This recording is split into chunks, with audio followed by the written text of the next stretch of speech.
Eu estava pensando esses dias e comecei a lembrar alguns fatos que eu já conversei com algumas pessoas. Por exemplo, tem algumas pessoas que eu conheço que usam a senha da assinatura que um parente tem, né, de uma plataforma de streaming para assistir filmes. Então o parente tem assinatura lá na outra cidade, mas ele usa a senha aqui para poder assistir os filmes e ficar atualizado com os filmes que estão aí, né? Estive conversando com uma outra pessoa ainda que comprou um aparelho que vende pela internet e que acessa praticamente todas as plataformas de filmes aí que você tem. Você teria que gastar uma fortuna para fazer todas aquelas assinaturas e você compra o aparelho e consegue acessar tudo. E pior de tudo, sabe o que é? É que eles não sabiam que isso é pecado.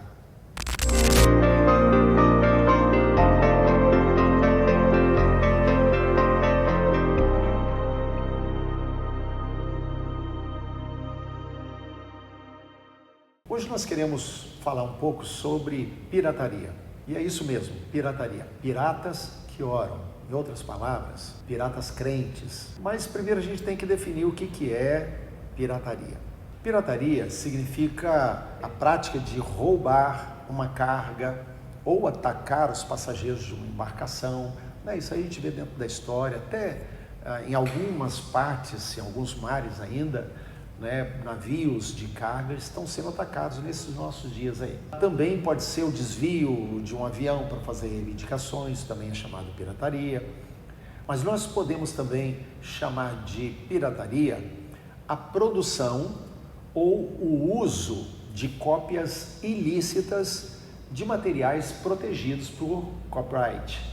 A venda ou a distribuição de produtos sem autorização dos proprietários, coisas dessa natureza. Em suma, pirataria se constitui num crime contra uma outra pessoa ou instituição. Por exemplo, copiar, distribuir, vender produtos que tenham direitos autorais. E isso pode incluir música, filmes, software, livros, sinal de TV, a senha de uma plataforma de streaming para que outros vejam ou para que você veja aqueles filmes, aqueles programas, aquelas séries com a senha de outra pessoa, comprar aparelhos para piratear o sinal da TV fechada. Agora, nunca se esqueça, se é TV fechada, é porque não é aberta. Se precisa de assinatura, é porque precisa pagar. Agora, também a gente pode encarar pelo prisma da receptação ou apropriação indébita, né? Porque muitas vezes se misturam essas coisas. Quando você fica com algo que não te pertence e não devolve, né? Mas toma posse daquilo. Quando algo ilegal é recebido por você ou é doado por você, pode se misturar com receptação também.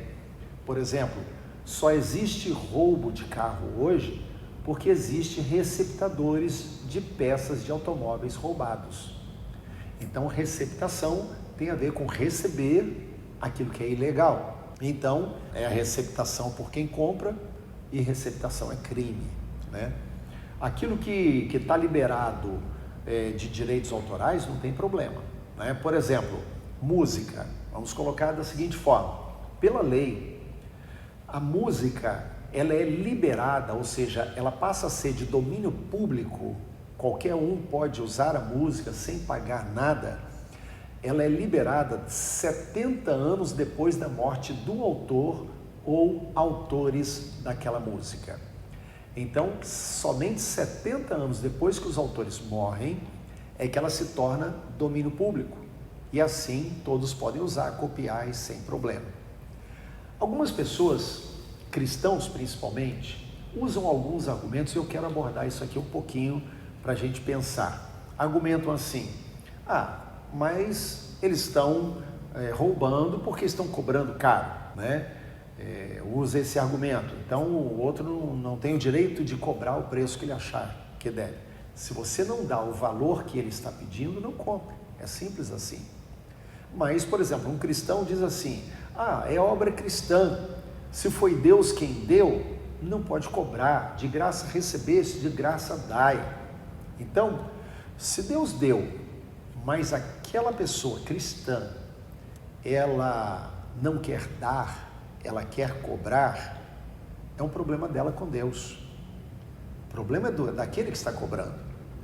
Se tem direitos autorais, o que eu não tenho direito, o que você não tem direito, é de roubar aquilo que está sendo vendido. Se a pessoa atua naquela área, ou seja, ele é um cantor, ele é um pregador, ele é um artista, ou se aquela igreja, por exemplo, ela produz um material especial, a decisão de cobrar ou não é daquela pessoa ou daquela igreja, porque o que nós precisamos entender é que a pessoa tem a liberdade para isso. Ah, mas eu não concordo. Não concorda, não compre, não pague. Olha comigo para Lucas capítulo 10, o verso de número 7. Esse contexto é quando Jesus envia os 70 discípulos. E diz assim no verso 7 de Lucas 10: permanecei na mesma casa, comendo e bebendo do que eles tiverem, porque digno é o trabalhador do seu salário. Não andeis a mudar de casa em casa. Então ele está dizendo aqui que o trabalhador é digno do seu trabalho. Mas espera aí, que trabalho Jesus está falando? Ele está falando de pregadores. Ele está falando dos discípulos que iriam de casa em casa para anunciar: é chegado o reino dos céus.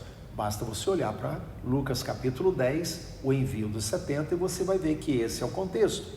E Jesus diz: eles vão te dar de comer, eles vão te receber nas casas, vocês vão ser hospedados lá.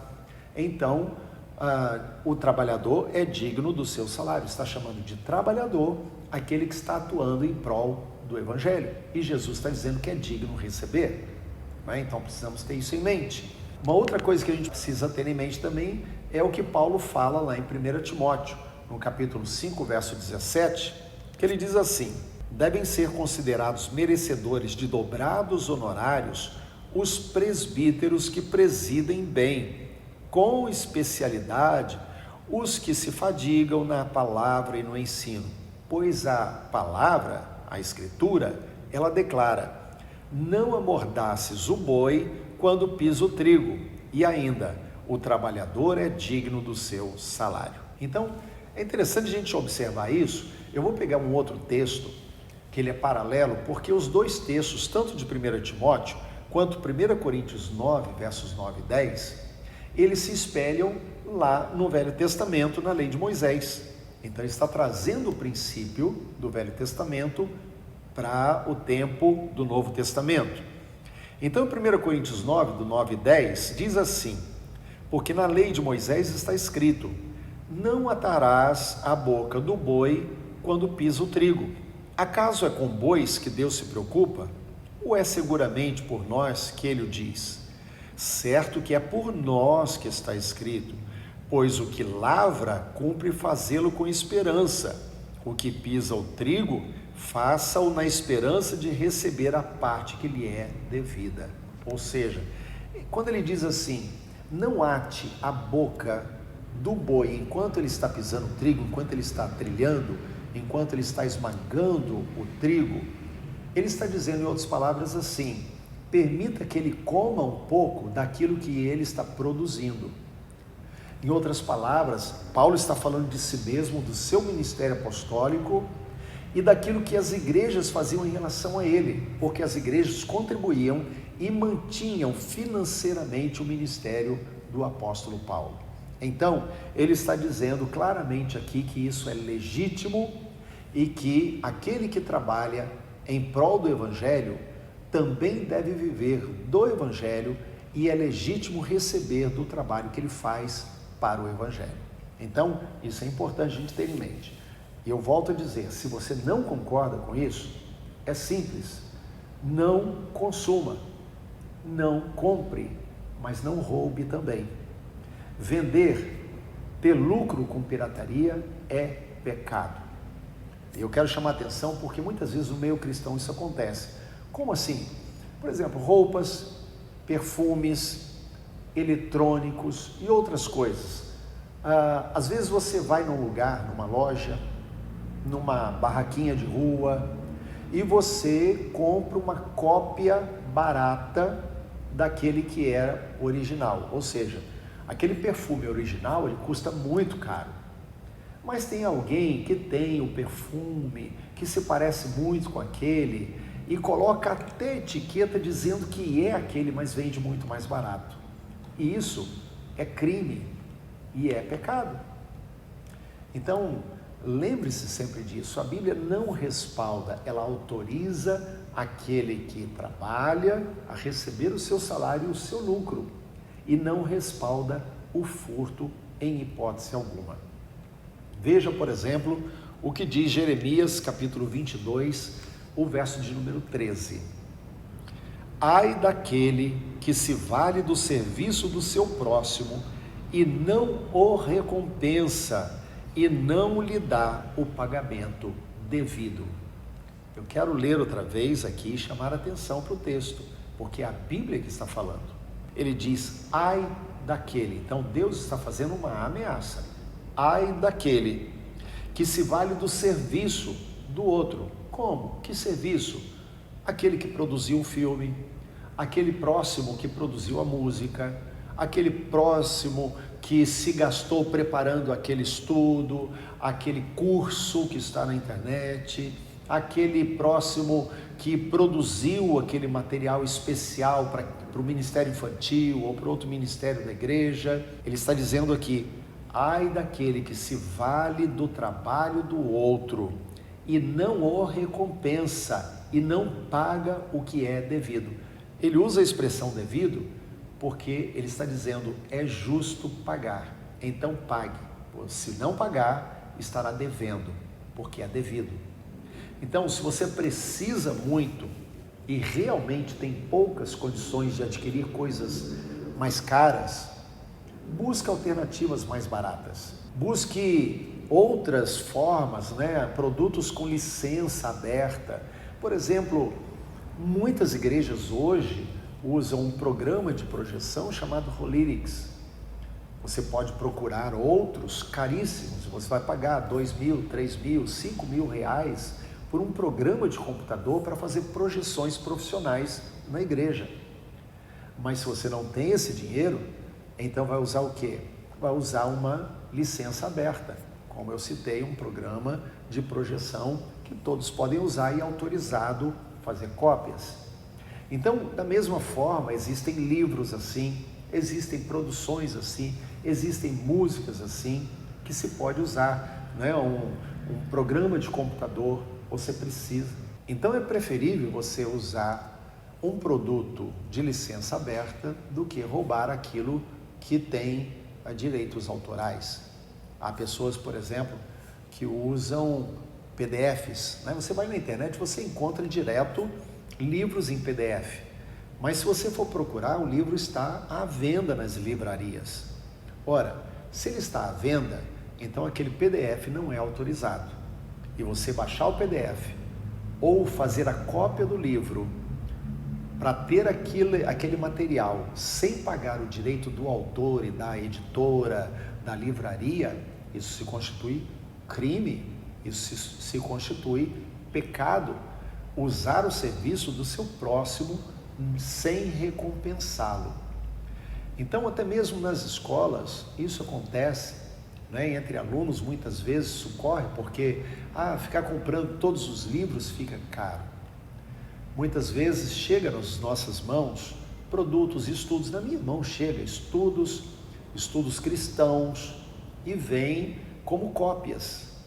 Mas se aquilo tem um dono, e se eu tive acesso àquele conteúdo, a minha integridade me leva a destruir o material para que ninguém mais use aquele material roubando o que é direito do meu próximo, seja ele cristão ou não.